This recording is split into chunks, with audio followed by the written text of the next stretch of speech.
Lori Johnson, Family Consumer Science Agent with UF IFAS Extension in Lake County. This video will be a quick guide to successful menu planning for your family. So let's talk about why. It can save you money. Planning in advance limits trips to the grocery store. In general, it's cheaper than eating out because you get to control your portion size. It also allows you to have what you need at home, ready to go, and you get to control the ingredients in your meals. So where do you start? You want to start by determining your food budget. Look at what you have for your budget per month and then divide it by week. That way you know what you have and you don't go over and have enough to get through the entire month. You need to determine what day of the week are you going to shop and keep it consistent. That way you can plan your meals and the grocery list ahead of time and have it on your schedule. You really want to think about what's on deck for your family schedule for that week. What kinds of commitments and things do you need to be at so you can organize meals around them.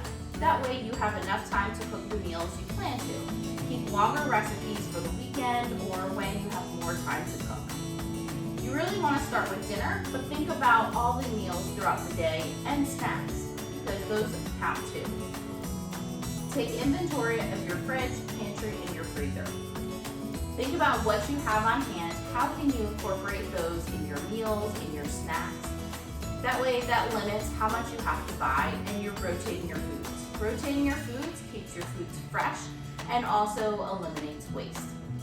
When you're planning meals, you want to consider My Plate. So having at least 3 different food groups each time, and make sure you rotate your food groups throughout the day.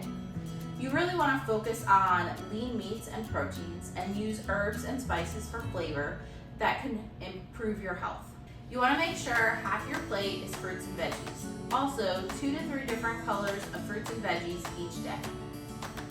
Making sure that you shop in season will help you enjoy the peak flavor while you have low cost of the fruits and veggies you choose.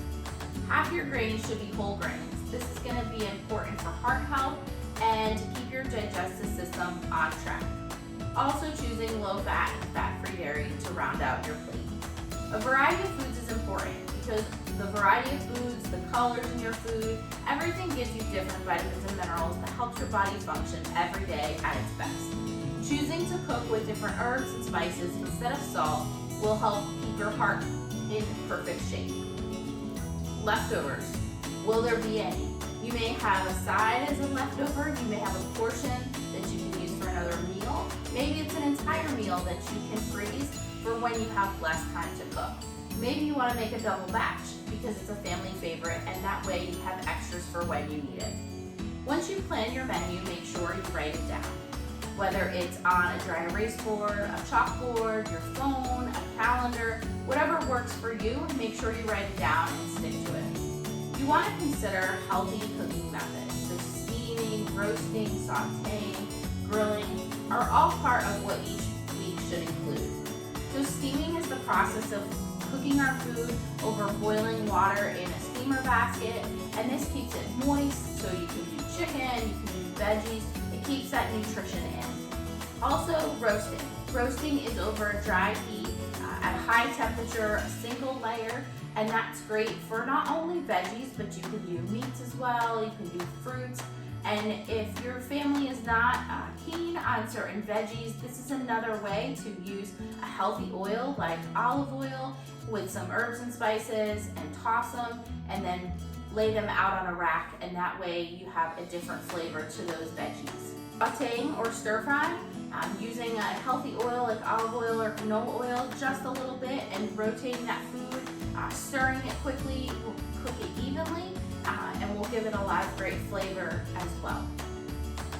And then grilling. When you're grilling, it's not just for your protein choices, but for your fruits and veggies too.